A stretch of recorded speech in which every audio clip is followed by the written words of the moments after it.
पौराणिक कथाओं के अनुसार मान्यता है कि ज्येष्ठ मास की पूर्णिमा तिथि के दिन भगवान जगन्नाथ, बहन सुभद्रा और बड़े भाई बलभद्र को गर्भगृह से बाहर लाया जाता है। जगन्नाथपुरी में भगवान जगन्नाथ की स्नान यात्रा का महोत्सव मनाया जाता है, जिसमें भगवान बलराम और सुभद्रा के काष्ठ विग्रहों को स्नान हेतु मंदिर से बाहर लाया जाता है। इस यात्रा को पहांडी कहते हैं।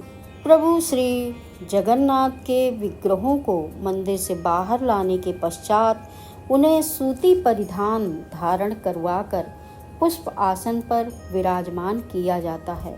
पुष्प आसन पर विराजमान करने के पश्चात भगवान जगन्नाथ जी को 108 स्वर्ण पात्रों द्वारा कुएं के चंदन मिश्रित शीतल जल से स्नान कराया जाता है। शास्त्रानुसार कथा है कि भगवान जगन्नाथ जी ने स्वयं महाराज को मंदिर के सम्मुख एक वट वृक्ष के समीप एक कुआं खुदवाकर उसके शीतल जल से अपना स्नान कराने का आदेश दिया था एवं इस स्नान के पश्चात 15 दिनों तक किसी को भी उनके दर्शन न करने का निर्देश भी है। भगवान जगन्नाथ जगत के पालनहार, पर जगत के पालनहार जगन्नाथ जी भी 15 दिनों के लिए बीमार पड़ जाते हैं। ज्येष्ठ माह की भीषण गर्मी में शीतल जल से स्नान के कारण भगवान जगन्नाथ को ज्वर बुखार आ जाता है। प्रभु श्री जगन्नाथ जी अस्वस्थ हो जाते हैं और शास्त्रानुसार भगवान जगन्नाथ के अस्वस्थ होने को उनकी ज्वर लीला कहा जाता है। इस अवधि में केवल उनके निजी सेवक, जिन्हें दैत्यगण कहा जाता है, वे ही उनके एकांतवास में प्रवेश कर सकते हैं। 15 दिनों की इस अवधि को अनवसर कहा जाता है, जिस कारण से वह 15 दिन तक शयन कक्ष में विश्राम मुद्रा में रहते हैं।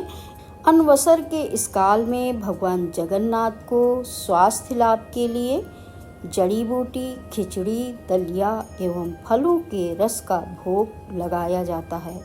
जब प्रभु श्री जगन्नाथ जी अस्वस्थ हो जाते हैं तो 15 दिनों के लिए वो विश्राम गृह में चले जाते हैं और 15 दिनों के लिए मंदिर की घंटियां बजना बंद हो जाती हैं और इस समय उनका विशेष ध्यान रखा जाता है। उन्हें कई प्रकार की औषधियां दी जाती हैं।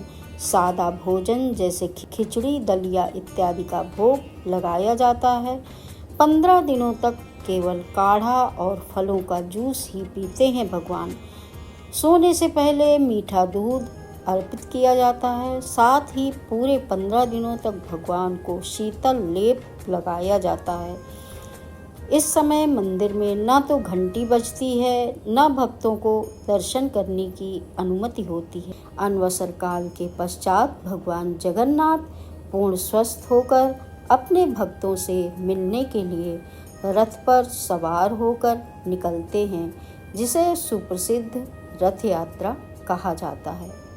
प्रतिवर्ष यह रथ यात्रा आषाढ़ मास के शुक्ल पक्ष की द्वितीया तिथि को निकाली जाती है।